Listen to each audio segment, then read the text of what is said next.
আমি মনে করি এবি পার্টি একটা মধ্যমপন্থার দল, একটা সেন্ট্রিস্ট দল। সেখান থেকে জামাতের সাথে যে জোটটা আমাদের হয়েছে, আমি প্রথম থেকে মনে করি এই জোটটা আসলে আমাদের জন্য, আমাদের যে আইডিয়াস আছে, আমাদের যে ইথোস আছে, সেটার জন্য এটা একটা ক্ষতিকর। সুতরাং এই জোটটাকে তো আমরা প্রথম থেকেই মনে করছি এটা একটা আমাদের জন্য ভালো জোট হয়নি।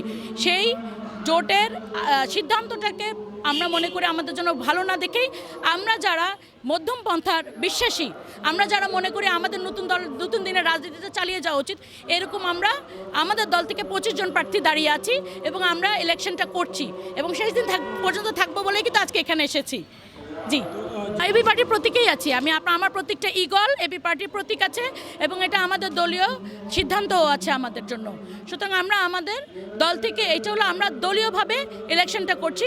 আর এটা সমঝোতা যেটা হয়েছে, সেই সমঝোতাটা লাস্ট পর্যন্ত কি হবে না হবে সেটা দলীয় সিদ্ধান্তে জানা যাবে।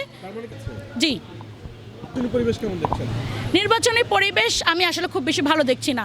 আরও উন্নত হতে হবে আইন শৃঙ্খলা পরিস্থিতি, যেটা আমাদেরকে বলা হচ্ছে উন্নয়ন করা হচ্ছে, ডগ স্কোয়াড আসবে, বডি ক্যাম আসবে, বাট দৃশ্যমান যেমন একটু আমি বলি, গত পরশুদিন একজন র্যাবের অফিসারকে মানে আপনার একটা দলের কেন্দ্রের ভিতর মানে কার্যালয়ের ভিতর নিয়ে মেরে ফেলা হলো, কিন্তু একটা পত্রিকাও কিন্তু সেই দলের নামটা লেখার সাহস পেল না। তো এই জায়গায় আমরা মিডিয়ার স্বাধীনতা এবং আসলে পরিবেশটা কতটুকু মানে সেফ সেটা আমরা বুঝতে পারছি।